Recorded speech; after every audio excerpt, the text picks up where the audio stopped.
Abra sua Bíblia, no Evangelho de Marcos. Evangelho de Marcos, capítulo 2.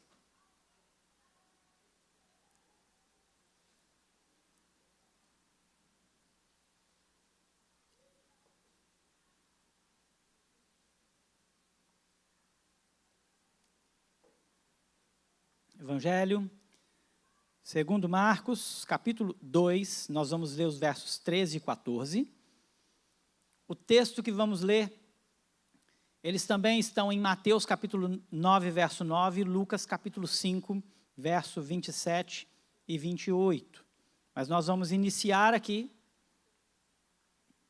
no Evangelho de Marcos, no capítulo 2, verso 13 e 14. Você pode ler comigo, todos juntos, em alto e bom som? O texto diz: de novo saiu Jesus para junto do mar, e toda a multidão vinha ao seu encontro, e ele os ensinava. Quando ia passando, viu a Levi, filho de Alfeu, sentado na coletoria, e disse-lhe: segue-me. Ele se levantou e o seguiu. Feche seus olhos. Peço ao Senhor que fale ao seu coração. A palavra do Senhor foi lida, ela é suficiente, poderosa e eficaz. Mas peço ao Senhor que aplique as verdades desse texto no seu coração e na sua vida nessa noite. Pai querido, obrigado pela palavra do Senhor.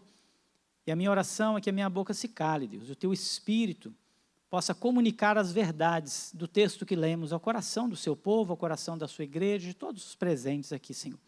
E que saiamos daqui renovados, edificados e desafiados também pela sua palavra, e ao ouvir não sejamos ouvintes negligentes, mas sejamos operosos praticantes daquilo que vamos aprender com o Senhor por meio da sua palavra. Fica conosco, fale conosco, em nome de Jesus.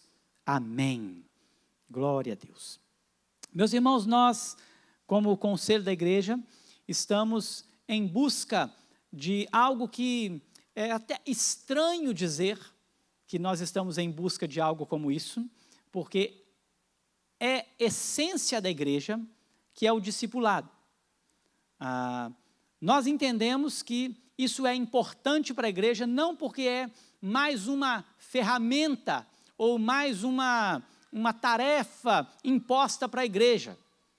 Quando nós olhamos os evangelhos, quando olhamos a vida de Jesus, quando nós olhamos a estrutura da história da igreja, nós vamos perceber que Jesus, ele criou o discipulado. Discipulado foi algo criado por Jesus, mas não só criado por Jesus, como nós também fomos ensinados por ele. Ele cria o discipulado, ele ensina o discipulado, como discipular, como isso acontece, mas ele também faz uma coisa que nós, como igreja do século 21, temos que avaliar, pensar de maneira muito séria a respeito, porque Jesus nos ordena. Há uma ordem. Você já parou para pensar nisso? Nós temos, como igreja, uma série de privilégios, como, por exemplo, nos reunir e adorar o Senhor, irmãos. Cantar louvores ao Senhor. Nos reunir e ouvir a palavra do Senhor, que nos instrui, que nos corrige. Nós temos muitos privilégios. Quando nós sentamos, não só na igreja, no templo, ou nós reunimos em um grupo pequeno na nossa casa, no nosso culto familiar, abrimos a Bíblia, estudamos a Bíblia, lemos a palavra de Deus, nós temos benefícios inúmeros, inúmeros benefícios. Mas existe uma ordem. Esta ordem foi dada aos discípulos de Jesus. Esta ordem foi dada à igreja de Jesus, e a ordem que foi dada, ela é: ide e fazei discípulos. Aí deixa eu te fazer uma pergunta. Você já parou para pensar que se você não está fazendo discípulo, você está em desobediência? Você já parou para pensar nisso? Sim ou não? De repente você não parou para pensar nisso. De repente é algo que você está aqui agora, mas como assim? Fazer discípulo não é uma opção. Fazer discípulo é uma o quê? Ordem. E essa ordem é para quem, irmãos? Essa ordem é para toda a igreja. Essa ordem é para todo aquele que teve um encontro com Jesus, todo aquele que conheceu a Jesus, todo aquele que agora foi alcançado por Jesus. Há uma ordem. Aquele que criou isso, nos ensinou como fazer e diz para a gente assim: olha, façam. Eu ordeno a vocês que façam discípulos. E se nós observarmos, a igreja do século 21, ela tem negligenciado o aspecto do discipulado de várias formas. Nós proporcionamos à igreja, como instituição, uma série de possibilidades de ensino, mas dificilmente tem-se ouvido a respeito de fazer de cada um discípulo e um discipulador. Agora, vamos pensar também, no nosso tempo, na nossa era, algumas dificuldades e alguns perigos, e eu quero levantar esses perigos aqui com você também, porque eu acredito que você já tenha visto isso, e acredito que isso seja, às vezes, uma das maiores barreiras que nós enfrentamos quando falamos de discipulado. Uma delas é a manipulação. Não sei se você já viu, mas em muitos pontos da história do Evangelho, nós vimos denominações, igrejas, pessoas usando essa ideia de discipulado para manipular pessoas. E isso deixou e tem deixado muitas pessoas, quando se fala de discipulado, assim, discipulado? O que é isso? É G12? O que é isso? É um programa? O que é isso? Você começa a ficar ríspido a respeito de uma palavra que não foi o homem que criou, uma palavra que o Senhor mesmo instituiu e ordenou.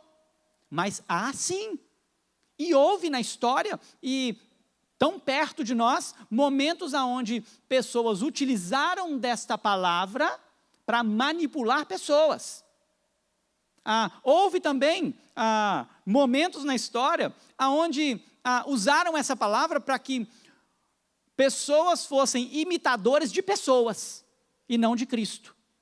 E é tão interessante isso, porque em algumas situações, em alguns momentos, em alguns lugares, o discipulador, ele ensina o seu discípulo até a falar igual ele. Vocês já viram isso? Vocês já viram isso ou não? Vocês nunca viram isso? É assim que funciona. Existem lugares que o discípulo, ele fala igual o seu discipulador. Ele entona a voz igual, ele veste igual. Então, o discipulado torna uma imitação de homem para homem, de pessoa para pessoa. Isso é um perigo. Tudo isso são armadilhas do inimigo para destruir, para confundir aquilo que o próprio Jesus instituiu, aquilo que o próprio Jesus construiu, ensinou e ordenou. Então, por mais que seja uma realidade, e por mais que talvez você já tenha visto isso, e por mais que talvez você até tenha medo, quando diz assim, a igreja agora, ela inventou esse negócio de discipulado. Opa, a igreja não inventou nada. A igreja não está criando nada. A igreja não está promovendo nada. Talvez por causa de tantas situações, e algumas delas talvez você já tenha vivido, algumas até de manipulação, você fique receoso. Mas eu quero trazer para você aqui nessa noite que o discipulado, ele é uma bênção. O Senhor Jesus instituiu isso, Ele ensinou a gente isso, e Ele ordenou que a gente fizesse isso, e isso é uma bênção para a igreja e para o seu povo. Amém, irmãos? Até aqui tudo bem? Então vamos entender o contexto em que nós estamos. O texto que lemos, ele ajuda aqui a gente entender a respeito do discipulado, porque nós estamos em um momento onde Jesus, primeiro, ele está iniciando o seu ministério. E quando nós olhamos para o Evangelho de Marcos, e por isso eu comecei pelo Evangelho de Marcos, você vai perceber que Marcos, ele não faz como Mateus, ele não faz como Lucas, ele não registra o nascimento de Jesus, ele já vai direto para o ministério de Jesus. Marcos, ele se preocupa em iniciar o seu evangelho, não falando sobre a genealogia de Jesus, não trazendo o nascimento de Jesus, mas ele já começa falando sobre João Batista, que está anunciando Jesus Cristo, e ele já agora começa com Jesus sendo batizado, sendo tentado e partindo rumo à cruz. Marcos, ele já inicia no ministério de Jesus fortemente. Milagres já estão acontecendo, mas Jesus, ele não está só iniciando o seu ministério, como Jesus está se revelando. Jesus começa agora a revelar-se como Rei, como Senhor. E como eu sempre digo aqui, sempre que leio o Evangelho, sempre que prego o Evangelho, nós precisamos saber que Mateus, Marcos e Lucas, evangelhos sinóticos, têm uma ênfase no reino, onde Jesus se apresenta como o Rei de Israel, o Rei dos judeus. Ele é aquele que eles esperavam que governasse a Israel. Apesar de Jesus claramente dizer que o reino dele não é deste mundo. Mas Jesus se revela como rei. E ele está revelando. Ele está trazendo aqui para este povo quem ele é. Mas ele não está fazendo só isso, porque ele também aqui está curando, ele está ensinando, ele está manifestando os seus sinais. Mas ele também está, neste contexto, escolhendo os seus discípulos. E é muito interessante porque a gente tem descrito poucos dos 12. Não são todos os 12 que nós temos o registro de Jesus chamando e como chamou. E mais no final eu vou falar um pouquinho sobre isso. Mas aqui nós vemos então Jesus escolhendo. Jesus está iniciando a sua caminhada, ele está se revelando e ele está escolhendo os seus discípulos, aqueles que vão caminhar com ele nesta jornada até a cruz e que depois darão seguimento a este ministério e à expansão do reino de Deus. E dentro deste contexto, eu quero trabalhar com um tema aqui com vocês, que são 3 fundamentos do discipulado. Eu quero trazer neste texto 3 fundamentos para o discipulado. Jesus institui esses fundamentos e ele nos mostra aqui neste texto tão pequeno que lemos. E eu queria já trazer para vocês aqui o que é que nós vamos trabalhar. Nós vamos falar aqui sobre chamado, renúncia e resposta. São os 3 fundamentos do discipulado que eu encontro aqui neste texto e eu quero trabalhar com você aqui nessa noite. Então, o primeiro fundamento é o chamado. Observe que o texto, ele tem uma ordem aqui. Essa ordem é o chamado. O texto vai dizer no verso 14, quando ia passando, viu a Levi, filho de Alfeu, sentado na coletoria, e ele disse o quê? Segue-me. Este é o chamado. Segue-me. Mas antes de nós entendermos esse chamado, vamos entender quem que Jesus está chamando. Jesus está chamando neste texto a Levi, ou Mateus. E talvez você se pergunte, por que que em um evangelho está Mateus, por que que em outro evangelho está Levi? Há uma possível ideia de que Mateus poderia se chamar Mateus Levi, ou Levi Mateus, essa é uma das possibilidades. Mas o que nós não podemos esquecer e o que nós não podemos perder de vista é que ambos os evangelhos estão falando da mesma pessoa por causa do seu contexto. Porque logo depois você tem Jesus indo à casa de Levi.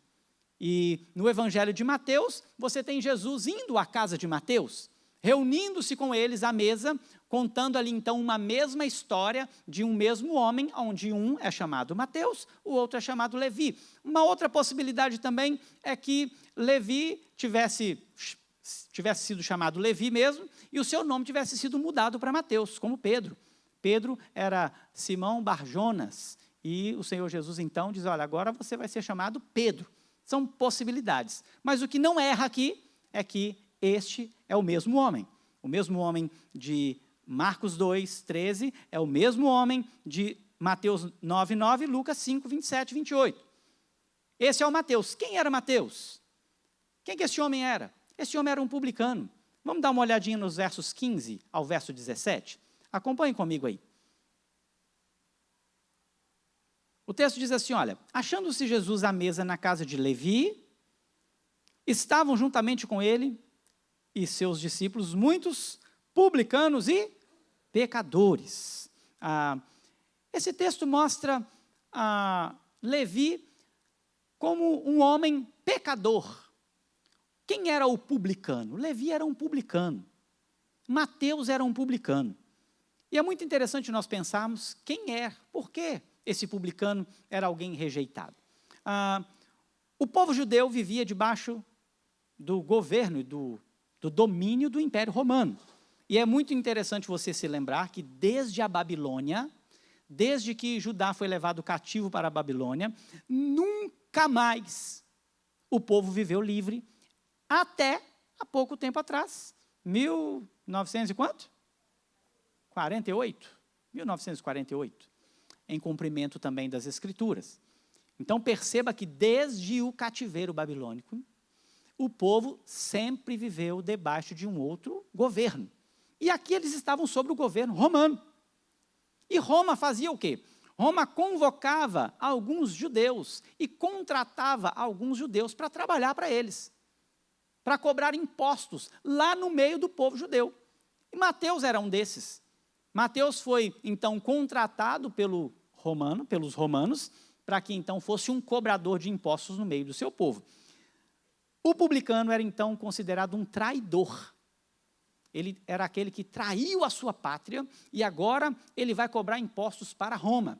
Além disso, a história conta que muitos desses publicanos, eles se aproveitavam, então, de serem coletores de impostos e eles cobravam a mais do que lhe era devido. Roma estabelecia ali, vamos falar em reais, Roma estabelecia ali R$100. E Roma dizia para ele assim, eu quero aqui R$100, ok? Então você vai cobrar do povo aí, se chegar na minha mão R$100, está tudo certo. Mas aí ele tinha a possibilidade de cobrar quanto ele quisesse. Então ele ia lá e cobrava R$150. R$50 então era dele. Ele colocava no bolso e Roma fazia vista grossa para isso. Roma não se preocupava que aquele coletor, que aquele homem fizesse, ou que aqueles coletores fizessem tal coisa. Então eles eram odiados. Eles eram tratados como pessoas que abandonaram a fé judaica.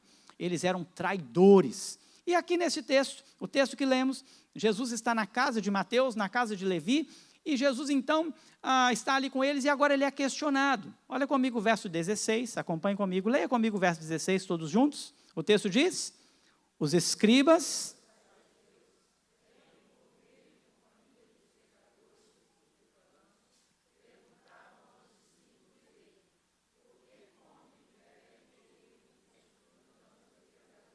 Segura aí. Agora ele é questionado. Agora os discípulos são chamados e dizem assim, esse Jesus aí, esse homem está comendo com a pior raça. Essa raça aí não vale nada não. Aí só tem pecador. E nós, obviamente, quando lemos os evangelhos, nós vamos perceber que há sempre um embate dos fariseus, dos escribas, dos religiosos, do judaísmo contra Jesus.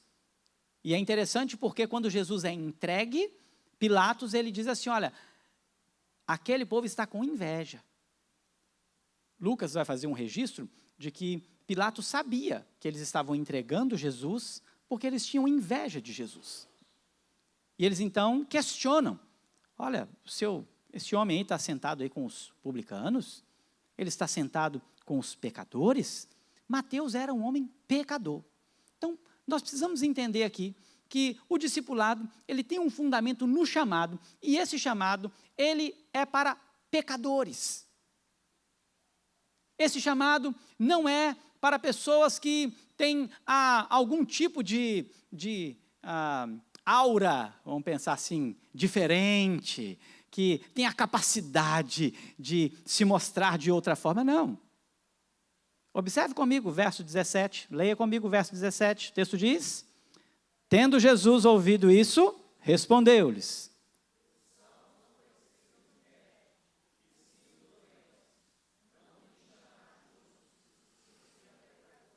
Pecadores.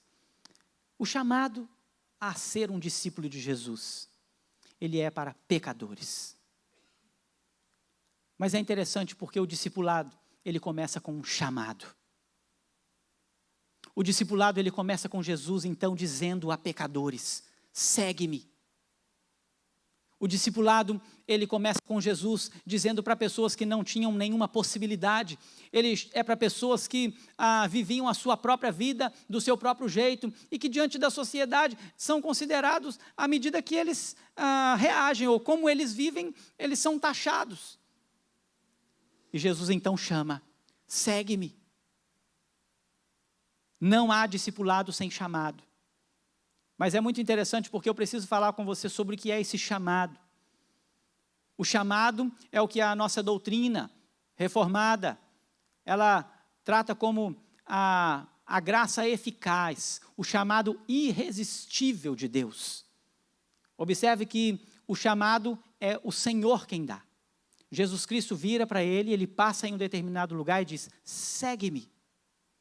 E eu queria que você observasse algo que está em torno desse texto, e em torno da história, porque muitas pessoas estavam seguindo Jesus. Dá uma olhada no texto aqui no capítulo 2, no verso 13, texto que lemos. O texto diz que Jesus, de novo, saiu para junto do mar, e toda a multidão vinha ao seu encontro, e ele os ensinava. Se nós olharmos para o texto de Mateus, o texto de Mateus está ali logo depois do Sermão do Monte. E quando eu olho para este verso 13, dá a entender que Marcos está se lembrando, ou está trazendo ali a informação do momento em que Jesus estava ensinando a multidão. A multidão o seguia, a multidão parava e o ouvia, e ele ensinava a multidão. Mas nem todos que estavam ouvindo a Jesus foram chamados por Jesus. Nem todos que estavam atrás de Jesus foram convocados por Jesus e foram acionados por esta graça, que nós chamamos de graça eficaz. Mas Levi não. O texto diz então que, passando Jesus, depois de ensinar a multidão, depois de fazer curas, depois de fazer milagres, ele passa em um determinado lugar e ele olha para Mateus e ele chama Mateus e ele diz, segue-me. E é muito interessante porque esse chamado, ele é dado por Jesus. E é como se fosse assim. O discipulado, então, ou o discípulo, ele nasce de uma ordem dada por Jesus. Por que que isso acontece? Se você olhar, o mundo foi feito por meio da palavra. Então, Jesus Cristo é o verbo que criou todas as coisas. E quando nós olhamos para Gênesis capítulo 1, e a terra era sem forma e vazia, o Espírito de Deus pairava sobre a face das águas, e disse Deus, haja luz. E o que aconteceu? Houve luz. Quando o Senhor Jesus diz, segue-me, nasce um discípulo. O que Jesus faz é dar a palavra de ordem. O que Jesus faz é o chamado eficaz. O que Jesus faz é trazer o morto à vida. Porque nós estávamos mortos nos nossos delitos e pecados. E Ele nos deu vida. E vida em abundância. Você já parou para pensar nisso? O chamado ao discipulado, o chamado a ser um discípulo, não é uma coisa que você escolhe, não é uma coisa que você decidiu fazer. O discipulado é um chamado de Jesus. Jesus é aquele que chama, Jesus é aquele que escolhe, Jesus é aquele que convoca. Esse é Jesus. Mas esse chamado, ele vem com algo muito difícil, muito pesado, que é a renúncia. E este é o segundo fundamento do discipulado. Agora, vai lá em Lucas capítulo 5, porque agora eu quero caminhar com você em um detalhe que Lucas traz. Lucas capítulo 5, verso 27 e 28. Ambos os evangelhos vão tratar o chamado. Ambos os evangelhos vai ter a ordem de Jesus. Segue-me, segue-me, segue-me. Mas Lucas, ele faz um registro diferente aqui. Lucas vai falar de renúncia. Lucas vai falar o seguinte, leia comigo verso 27 e 28. O texto diz, todos juntos em alto e bom som, passadas estas coisas,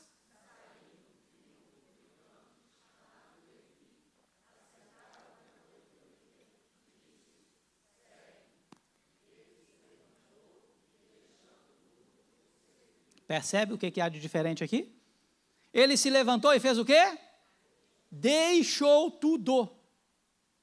E meus irmãos, talvez você tenha assistido o Evangelho segundo The Chosen. Talvez você tenha feito isso. E lá no Evangelho segundo The Chosen, existe uma esfera por trás ali de Mateus, onde Mateus está observando Jesus de longe, e Mateus então está namorando Jesus de longe, e Mateus então em um determinado momento, Jesus passa por ele, e ele então segue Jesus. Cuidado com o Evangelho segundo The Chosen. Não tem problema de você ver, não, é muito legal, já assisti, é muito interessante, mas nós temos um evangelho e 3 evangelhos com uma ênfase muito forte em um momento onde Jesus passa por Mateus, e Jesus vê Mateus, e Jesus então diz, segue-me, e Mateus imediatamente faz o quê? Ele levanta, ele deixa tudo e segue Jesus. Se eu não olhar as Escrituras por aquilo que ela me diz, eu vou correr o risco de fazer com que Mateus então já estivesse namorando Jesus de longe. Que Mateus já estivesse pensando, será que eu vou? Será que eu faço parte da multidão? Será que eu não vou? Talvez, se nós olharmos por esse prisma, nós vamos correr o risco de pensar que Mateus pudesse então escolher se ele ia ou não até Jesus. E isso a Bíblia não nos mostra. Isso o texto não nos mostra. Não há uma possibilidade de você começar a namorar Jesus de longe, e então você decidir se você quer ou não. Há uma ordem expressa e direta. E o texto diz que quando Jesus chamou Dietrich Bonhoeffer, não sei falar o nome dele direito, não. Ele fala assim, Dietrich Bonhoeffer, é isso? Ele fala assim, é porque eu sou forte no inglês, né? No português, no português, no inglês eu não sou muito bom, não. Diz assim, olha, ele fala que quando Jesus chama, ele lança uma ponte sobre um abismo. É construída uma ponte sobre um abismo, um imenso abismo. Então, não há possibilidade. Jesus chama, e quando ele chama, a renúncia acontece, irmão. Quando ele chama, a renúncia é inevitável. E talvez esse seja um dos pontos mais dificultosos para o que nós chamamos de crente pós-moderno. Talvez esse seja um dos pontos mais difíceis para mim e para você que se assenta aqui e ouvem boas palavras a respeito do Evangelho. Porque Jesus está falando de um chamado que faz com que eu e você renuncie a tudo quanto temos, a tudo quanto éramos no passado, antes desse chamado. E quando eu olho para esse chamado, eu percebo e olho para a nossa realidade, para a nossa geração, e você olha para o texto de Marcos, quando Marcos então descreve uma multidão seguindo Jesus, você vai perceber o seguinte: muitas pessoas querem as bênçãos de Jesus, correto? Muitas pessoas querem ser abençoadas por Jesus. Na caminhada de pastor, né, pastor Renato? Quantas pessoas chamam a gente para orar, para abençoar a vida deles? Nós somos chamados para abençoar pessoas que não sabem nem quem é Jesus. Mas eles querem alguma coisa de Jesus, porque eles já ouviram falar que Jesus é aquele que dá alguma coisa para eles. Jesus é aquele que cura a enfermidade, Jesus é aquele que melhora o casamento, Jesus é aquele que melhora a vida financeira, Jesus é aquele que dá isso, Jesus é aquele que dá aquilo, Jesus é aquele que dá aquilo outro. Então, se eu estou passando por alguma dificuldade, eu chamo o pastor ele vai lá e ora por mim, e as minhas necessidades serão atendidas. Mas dificilmente alguém quer renunciar. Dificilmente alguém quer deixar algo para seguir a Jesus. E não há discípulo sem renúncia. Não existe discípulo, primeiro, sem chamado, mas segundo, sem renúncia. Não pode haver. E aí eu queria que você avançasse um pouquinho no capítulo 9 de Lucas. Então vai lá, segue um pouquinho, passa a sua Bíblia aí mais para frente. Capítulo 9 de Lucas.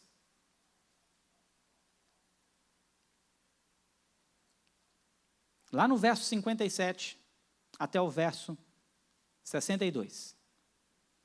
Capítulo 9 de Lucas. Aqui nós temos um exemplo claro, onde 3 homens estão aqui se apresentando a Jesus, um deles é chamado e 2 deles se apresentam com um tipo de desejo. Então, vamos ler o texto, eu vou ler o texto, você acompanha comigo. O texto diz assim, olha, indo eles caminho fora, alguém lhe disse, seguir-te-ei para onde quer que fores. Olha, tem um camarada aqui, que esse camarada aqui é bom, hein? Esse camarada chegou para Jesus e falou assim, Jesus, aqui comigo não tem esse negócio não. O senhor vai para onde mesmo? Fala aí que eu estou indo. Pode, onde é que o senhor falar que vai, eu estou indo. Aí Jesus vai e responde para ele assim, ó, mas Jesus lhe respondeu, as raposas têm os seus covis e as aves do céu, ninhos, mas o Filho do Homem não tem onde reclinar a cabeça. Jesus conhece o intento do coração, correto, irmãos? Beleza? Jesus sabia que aquele moço estava querendo ir para algum lugar onde Jesus ia dar alguma coisa para ele. E Jesus fala assim, ei, você está indo para o lugar errado, meu irmão. Você está indo para o lugar errado porque eu não tenho lugar para pousar a cabeça.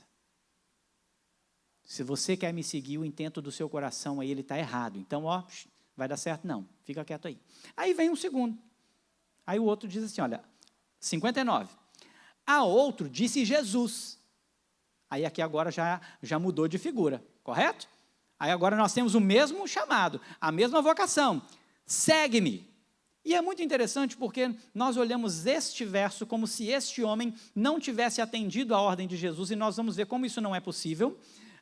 O texto diz assim, ele porém respondeu, permite primeiro sepultar meu pai. Mas Jesus insistiu, deixa os mortos sepultarem os próprios mortos. Tu, porém, faz o quê?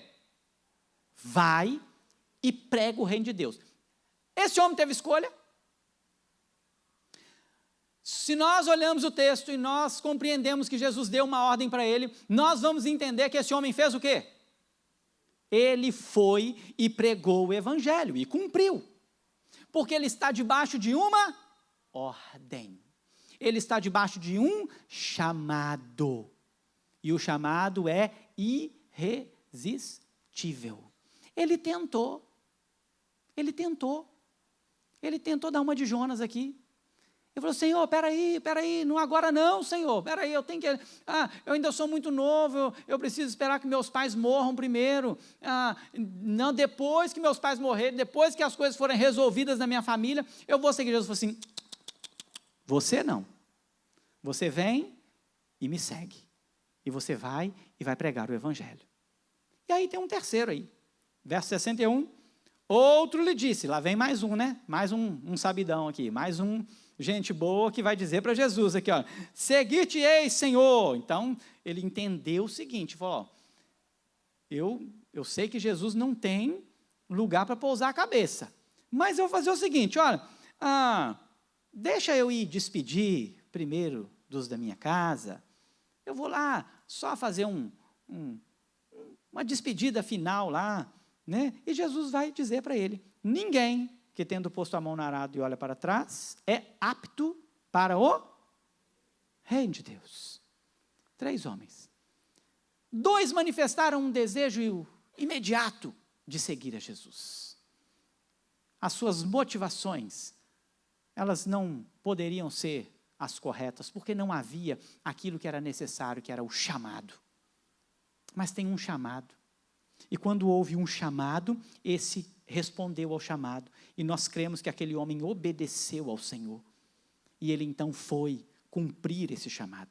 Agora, quando nós olhamos para o preço do chamado, quando nós olhamos para aquilo que nos custa, você vai voltar um pouquinho no capítulo 9,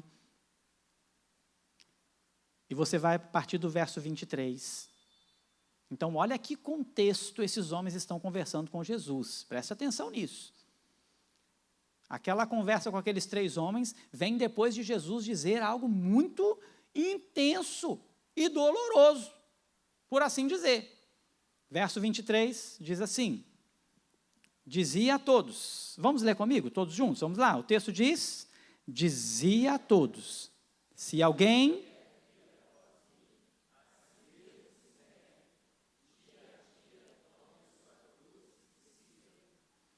Pois quem...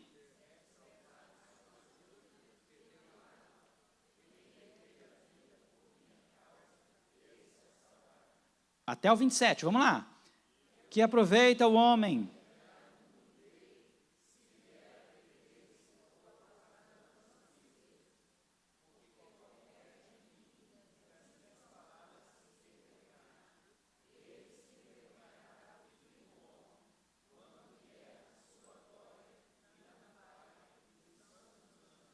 Verdadeiramente vos digo.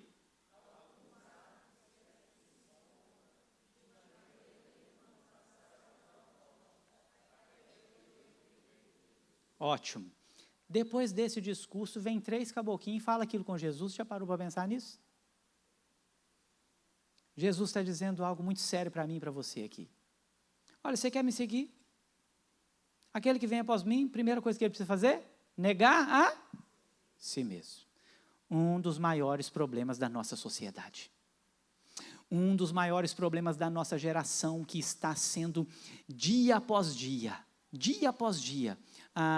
levada por inúmeros instrutores malignos a respeito do eu, do ego.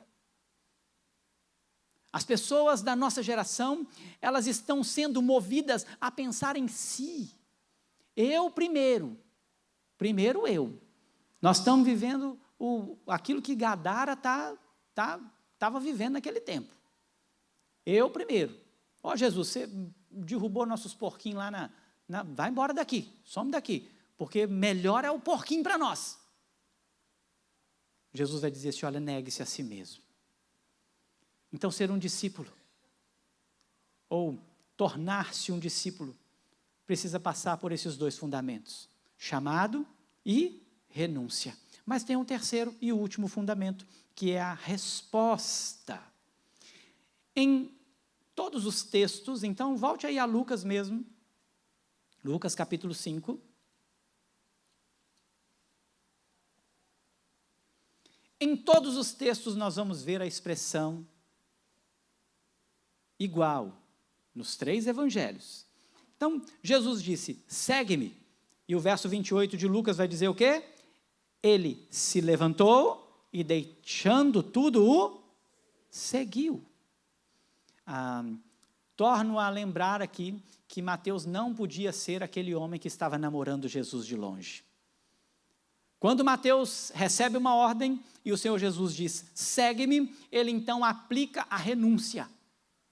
Mateus estava deixando os privilégios de ser agora um funcionário romano, que tinha ali a possibilidade de ter a posse da maneira que ele quisesse, porque ele cobraria a quantidade que ele achasse necessário para aquele momento. E depois de renunciar a tudo isso, Mateus se levanta e segue Jesus. Essa é a resposta que se dá ao chamado. Quando Jesus chama, jamais o homem vai responder negativamente. E como que a gente consegue perceber isso? João, Evangelho de João, no capítulo 6, o Senhor Jesus diz assim, lá no verso 37, João capítulo 6, verso 37, Jesus fala assim, todo aquele que o Pai me dá, o que vai acontecer, irmãos? Este virá a mim. É uma possibilidade? Jesus está dizendo que aquele que o Pai dá pode ir para outro lugar? Jesus está dizendo que aquele que o Pai dá pode ser que ele venha a ele? Não. Jesus está trazendo aqui uma afirmação, isso aqui é imperativo. Jesus disse assim, olha, todo aquele que o Pai me dá, este virá a mim. E ele completa. E o que vem a mim, de modo nenhum lançarei fora. Irmãos, isso mostra uma resposta ao Evangelho, uma resposta à escolha de Deus. Deus nos chama e aquele que Ele chama responde de maneira eficaz. Talvez você tenha pensado assim, não, pastor, mas eu escolhi. Eu escolhi. Eu que resolvi ser crente. Eu que resolvi fazer a minha pública profissão de fé. Fui eu que escolhi amar a Deus. E talvez você pense dessa maneira. Então, eu vou te fazer um desafio. Tente desescolher. Vou fazer esse desafio se você um dia pensou dessa maneira. Tente dizer assim, não, eu não quero mais não. Tente, não vou mais não. Não, eu não quero servir a Jesus mais não. Tente fazer isso. Você acha que é possível? Alguém que o Senhor Jesus escolheu, alguém que o Senhor Jesus chamou, alguém que o Senhor Jesus convocou, dizer a ele não, você acha que é possível? A Bíblia diz para mim que não. Não é possível. Não foi possível com Mateus. Jesus passa e vê Mateus, chama Mateus, e Mateus se levanta, abandona tudo e segue a Jesus. Nós vivemos numa era da escolha. Nós vivemos num tempo que você pode escolher a igreja que você quer reunir. Nós estamos num tempo onde você abre a internet, você tem um mundo de escolhas para suas roupas, para os seus artigos, para as suas compras. Nós estamos num tempo onde você tem uma infinidade de restaurantes e você pode escolher a comida que você vai comer. Nós estamos num tempo de muitas possibilidades, aonde você tem uma televisão ou um aplicativo que você já nem sabe mais, isso aí, acho que isso aí já deixou a gente numa situação até difícil, até de assistir alguma coisa, porque você tem um mundo de coisas nas suas mãos, e você pode escolher o que você vai assistir, o que você vai ver, e nós então estamos com uma geração pensando que pode escolher seguir a Cristo. Nós estamos com uma geração pensando que podem ser um discípulo no dia que elas mesmas decidirem ser um discípulo de Jesus. E esse texto mostra para a gente que isso não é verdade. Esse texto mostra para a gente que um dia o Senhor Jesus chamou a gente. E Efésios capítulo 2 vai dizer bem forte isso. Porque Efésios capítulo 2, ele mostra um homem que estava morto nos seus delitos e pecados. E ele vai dizer que pela graça sois salvos. Mediante o quê? A fé. E isso vem de onde? Porque não vem de vós. Não há possibilidade de você ir num lugar e comprar a fé. Fé salvífica. Não há possibilidade de você chegar numa igreja e dizer aqui, agora eu quero essa fé. Não há possibilidade. Você pode frequentar a igreja sua vida inteira.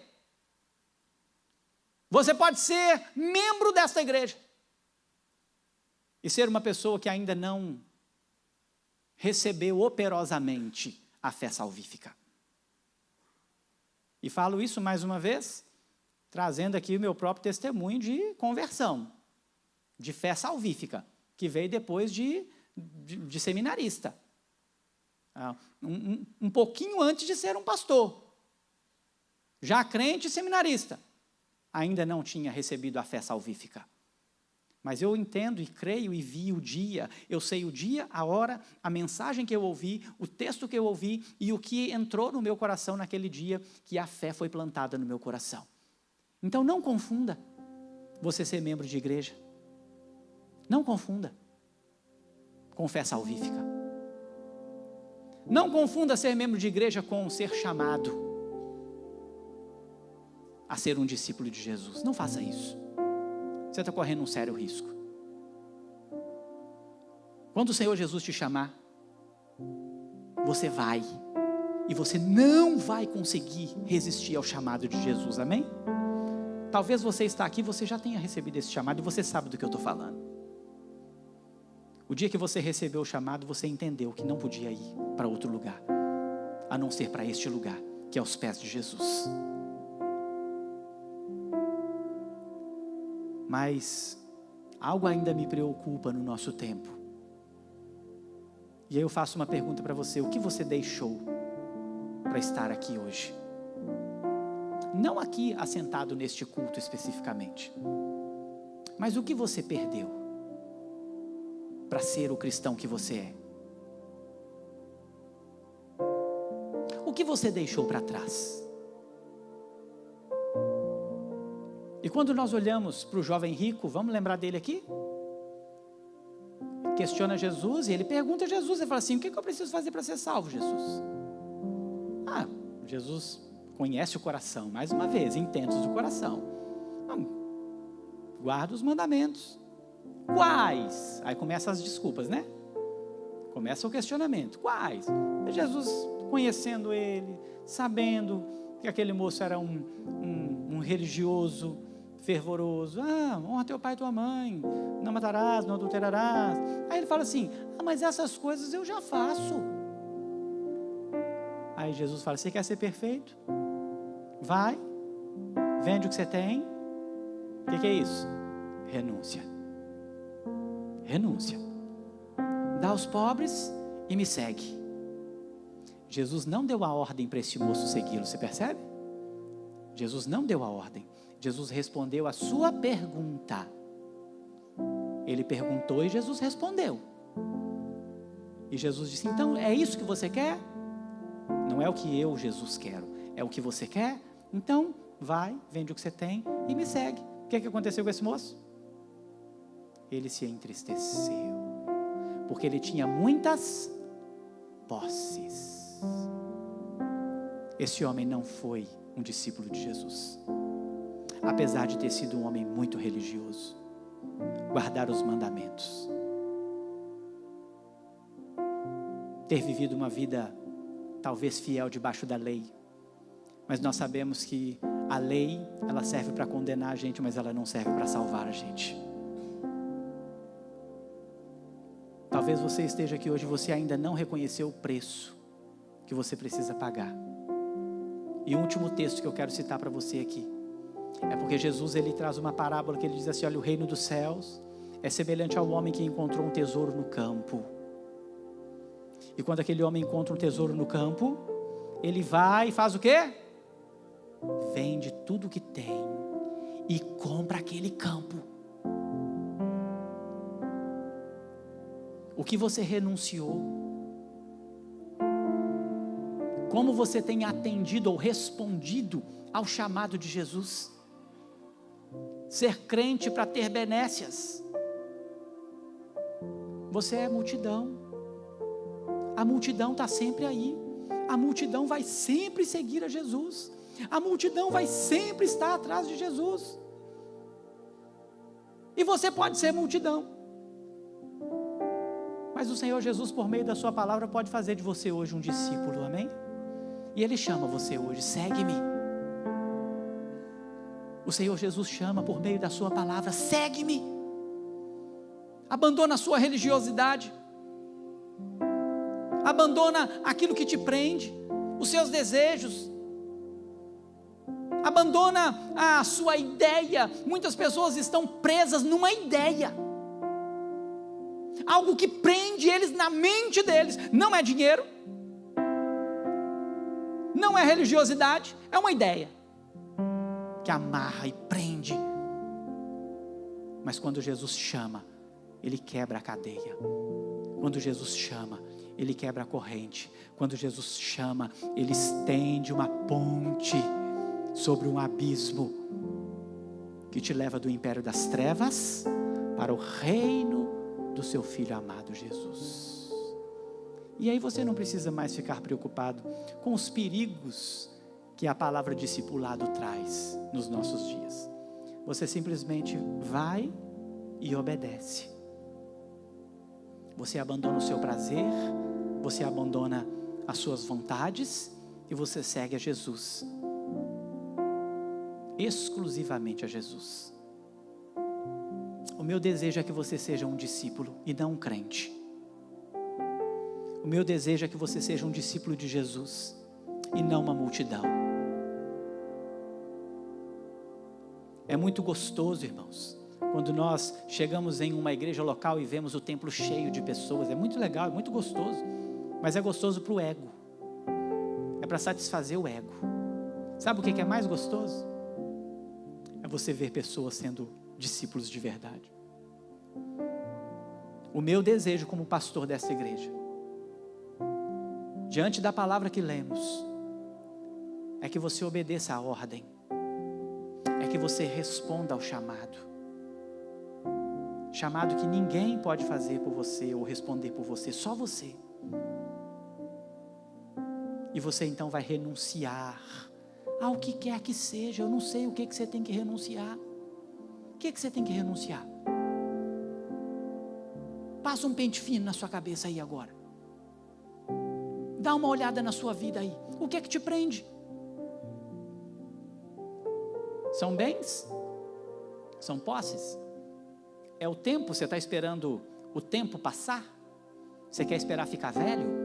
Como aquele que diz assim, não, deixa eu enterrar meus pais primeiro, peraí. Como é que é? O que está prendendo você? É uma ideia? É um pensamento? É uma teoria? O que é que prende você? O que você precisa deixar aos pés de Jesus hoje? E responder ao chamado. Porque certamente, eu não sei se o seu dia é hoje. Talvez o seu dia já foi, certamente. Muitos irmãos aqui já entenderam o que eu disse, porque você sabe o dia que você foi chamado. Mas talvez você está precisando abandonar alguma coisa hoje. E responder a esse chamado. Ser um discípulo fiel de Jesus e não membro de igreja. Ser membro de igreja é fácil demais, irmãos. Mas ser fiel ao Senhor e à sua palavra requer renúncia e resposta.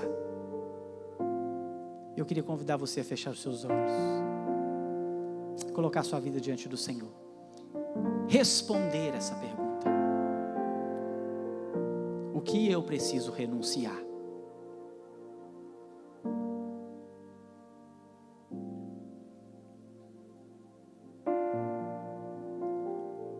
Você é de fato um discípulo que já foi chamado, segue-me.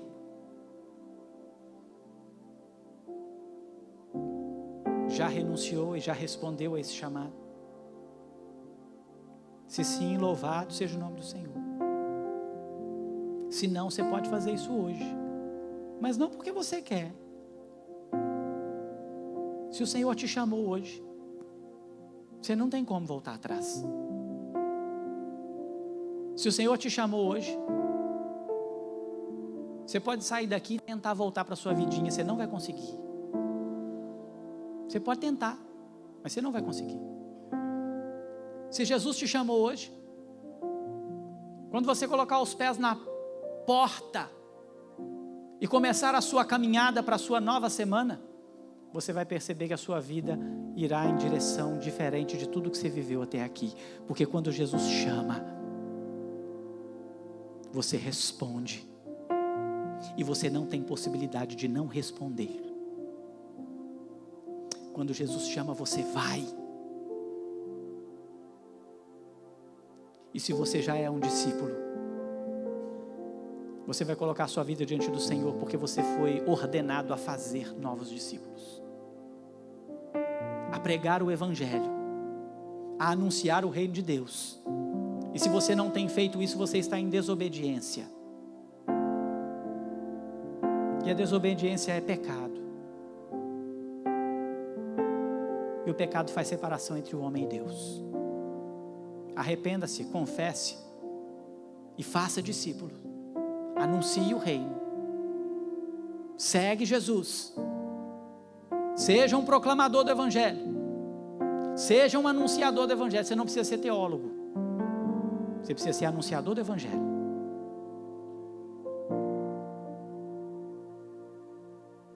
Senhor, obrigado por essa noite, Jesus. Obrigado pela sua palavra. Ela é verdadeira e ela é eficaz. Que o Senhor possa trabalhar na mente e no coração aqui de cada pessoa na sua determinada situação. Aqueles que ainda não foram chamados e hoje foram, que eles respondam a esse chamado, negando a si mesmo, deixando aquilo que lhes prende. Se há alguém aqui, Senhor, que o Senhor chamou e que ainda não compreendeu a renúncia, os faça compreender, Senhor, porque o chamado do Senhor fará com que eles entendam isso. Que o Senhor traga à mente hoje de cada irmão que precisa renunciar a algo que ainda não entendeu. E que essa renúncia seja de fato a resposta a esse chamado. E possam então viver para o Senhor. Como aqueles que Jesus declarou: aquele que o Pai me dá, esse virá a mim. E aquele que vem a mim, de maneira nenhuma eu lançarei fora. E que essa seja uma noite preciosa para a vida de toda a sua igreja, de todo o seu povo. E aquele que já vivencia e já experimenta desse chamado, possa de fato e de verdade ser um anunciador, obediente ao Senhor, proclamador do Evangelho, fazedor de novos discípulos. Que não venhamos a negligenciar esta ordem, em nome do Senhor Jesus. E que o Senhor leve a sua igreja em paz. Que a palavra anunciada aqui possa encontrar morada, lugar, em corações de terra fértil, para frutificar 30, 60 e 100 por um. E que tenhamos uma semana poderosa, graciosa, para vivermos o Evangelho do Senhor, por onde quer que passarmos, fazendo discípulos, obedecendo ao Senhor, e esta ordem tão magnífica e preciosa que o Senhor nos deu. Em nome do Senhor Jesus que nós oramos agradecidos. Amém.